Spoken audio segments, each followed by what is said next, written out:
ओम लंबोदरम परम सुंदरमेकदंतम पीतांबरम त्रिनयनम परमं पवित्रम उद्यद्दिवाकर विभोज्वलकांतिकांतम विघ्नेश्वरम सकल विघ्नहरम नमामि। नमस्कार, स्वागत है आपका आचार्य वाणी में।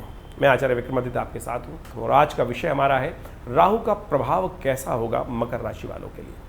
देखिए, राहु बदलने जा रहे हैं मकर राशि में। विशेष तौर पर समझ लीजिए मकर राशि वालों, आपकी राशि के अनुसार से इस वक्त चतुर्थ भाव में मेष में चल रहे हैं राहु और पिछले करीब 17.5 महीने से यहाँ चल रहे हैं। अब राहु बिल्कुल परिवर्तन के समय पर आ गए हैं। 22 अप्रैल 2022 को यहाँ पर राहु ने प्रवेश किया और यहाँ राहु के प्रवेश होने के बाद से सुख में कई प्रकार की कमी लाने के योग बना दिए, कई प्रकार की समस्याएं उत्पन्न करने के योग बना दिए। मकान इत्यादि में विशेष तौर पे कई प्रकार के सुख हर जगह, हर प्रकार के सुख का संबंध चतुर्थ भाव से माना जाता है। जमीन जायदाद, मकान, समृद्धि, माता का सुख, कई प्रकार से इस स्थान को बड़ा इंपॉर्टेंट माना गया है। और जब राहु वहाँ चल रहे हों तो वो विशेष तौर पर कष्ट देने के योग बना देते हैं, ग्रहण काल लगा देते हैं। बृहस्पति आए वहाँ पर, आज से करीब अप्रैल में बृहस्पति का परिवर्तन हुआ। लोगों ने बड़ी उम्मीद करी, बृहस्पति महाराज जब आ रहे हैं 12 साल में तो कूड़ी के भाग भी जाग जाते हैं। 12 साल में हर एक साल में बृहस्पति परिवर्तन की तरफ जाते हैं और ऐसे में बृहस्पति जब आए थे तो लोगों ने कई प्रश्न करे थे, लेकिन गुरु चांडाल का योग वहाँ निर्मित हो गया था। ऐसे में बहुत ज़्यादा कई क्षेत्रों में सफलता में बाधा उत्पन्न करने के योग बनाए राहु ने वहाँ पर। ऐसे में सम्मान पर दाग लगाने के योग बना सकते थे राहु महाराज। ऐसे में कई प्रकार से विशेष तौर पर सफलता में काम होने की तरफ में पक ही नहीं रहा है, स्थिति सामने दिखाई दे रही है लेकिन वो फल आ ही नहीं रहा है। यानी जो चीज़ में हम काम लिप्त हैं उसमें रिजल्ट ही नहीं लाने दे रहा है, प्रमोशन नहीं होने दे रहे हैं। इस प्रकार की कई प्रकार की समस्याएं, जिस लेवल का लाभ होना चाहिए था, जिस प्रकार की सफलता का आनंद प्राप्त होना चाहिए था बृहस्पति के वहाँ आने के बाद भी, लेकिन वो होने नहीं दिया। किस कारण से? कि राहु की युति वहाँ चल रही थी। देखिए, राहु का प्रभाव बड़ा विचित्र है। नैसर्गिक दृष्टिकोण से सबसे ज़्यादा शक्ति संपन्न ग्रह माना जाता है राहु।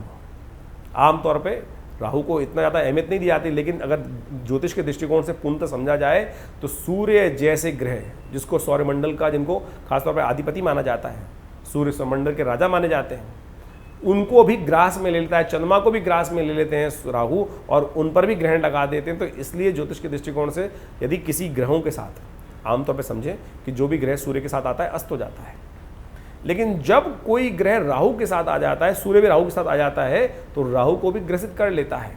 और जब सूर्य राहु की युति होती है सबसे अशुभ मानी जाती है। इसी प्रकार से राहु की और बृहस्पति की युति भी अशुभ मानी जाती है। और आपके तो चतुर्थ भाव सुख भाव में ये युति चल रही थी, लेकिन चिंता की बात नहीं, अब ये परिवर्तन की तरफ जा रहा है।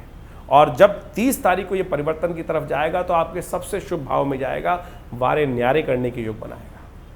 लेकिन एक बात समझ ली ज्योतिष सिद्धांत के अनुसार से, जब ग्रह लगातार अशुभ प्रभाव दे रहा हो आरंभ में और मध्य में, तो अंत में कई बार ग्रह चमत्कार के द्वारा किस्मत जगा जाता है। तो समझ लीजिए बहुत सुंदर योग बन रहा है। बृहस्पति यहाँ पहले से विद्यमान है और राहु शक्तिहीन होने जा रहे हैं, शक्ति स्थान परिवर्तन करने जा रहे हैं, तो शक्ति में कम होते चले जा रहे हैं। ऐसे में एक छोटा सा उपाय भी बहुत सुंदर तरीके से आपको लाभ के योग दे सकता है, कष्ट को दूर करने के योग दे सकता है। तो सुंदर तरीके से आप उनका उपाय समझ लीजिए, क्या कुछ करने से आपकी ज़िंदगी में बहुत सुंदर तरीके से लाभ प्राप्ति के योग बन सकते हैं। ऐसे में आपकी माता जी का आशीर्वाद आपके लिए बहुत कल्याणकारी सिद्ध हो सकता है। जितना आप माँ की सेवा करेंगे, माँ का आशीर्वाद नित्यपति लेंगे, उतना सुंदर तरीके से आपकी किस्मत को जगाने का इस वक्त रास्ता मिल सकता है। और यही राहु का प्रभाव था, दुष्प्रभाव। राहु का जो दुष्प्रभाव था कि वो माता के सुख से वंचित कर रहा था। अननेसेसरी कहीं कुछ ना कुछ दोष ऐसा लग रहा होगा, अननेसेसरी माता के साथ द्वंद्वात्मक स्थिति उत्पन्न हो सकती है। ऐसे में माँ प्रसन्न ना रहे व्यक्ति के साथ, या कुछ और घटना घट जाए, या जिनकी माताएं नहीं हैं उनको उसको शुभ प्राप्त करने के लिए उनका श्राद्ध इत्यादि कर्म, पिंड दान इत्यादि सब करने का प्रयास करना चाहिए। और जो शुभकांक्षी व्यक्ति हैं, शुभ भाग्यशाली व्यक्ति हैं, जिनके माता पिता उनके साथ रहते हैं, ऐसे में माता जी को नित्यपति यदि आप नतमस्तक रहते, उनका आशीर्वाद नित्यपति लेते, तो हमारा दावा है कि राहु का दुष्प्रभाव आपके जीवन में कभी होता ही नहीं। ये सुंदर प्रकार से राहु को कंट्रोल करने की व्यवस्था है। ज्योतिष के दृष्टिकोण से इन बातों को हमें समझ लेना चाहिए। खैर, अब राहु परिवर्तन की तरफ जा रहे हैं, बिल्कुल अंतिम अंशों में है और वापस जाते ऊपर जब जाएंगे तृतीय भाव के अंदर, तो अभी चतुर्थ से निकल के वापस जाएंगे तृतीय भाव के अंदर, तो आपके लिए वारे न्यारे करने के योग बना ही देंगे। और बृहस्पति भी जब यहाँ राहु की ग्रास से हट जाएंगे, अभी तो बृहस्पति वक्री चल रहे हैं, 4 सितंबर से वक्री है, 31 तक वक्री रहेंगे और फिर वापस जाकर जब आगे निकलेंगे दोबारा 20 अंशों को क्रॉस करेंगे वापस, तब देखिएगा बहुत सुंदर तरीके से सब क्षेत्रों में लाभ प्राप्ति के योग बन जाएंगे। तो अब समझ लीजिए कि राहु का प्रभाव कम होने के योग बन रहे हैं।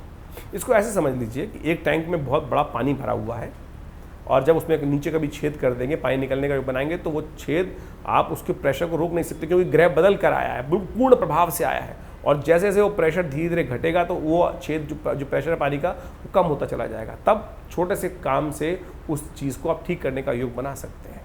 तो ऐसे में अब राहु बदलने की तरफ जा रहे हैं, उनका छोटा सा प्रभाव। सबसे पहला काम जो आपको करना चाहिए वो है हमारे दृष्टिकोण से कि नित्य प्रति माता जी का पूजन करें, आशीर्वाद लें, उनका पैर छुएं, चरण छुएं, उनके साथ रहें, उनको अपनी तरफ से सेवा करने का प्रयास करें।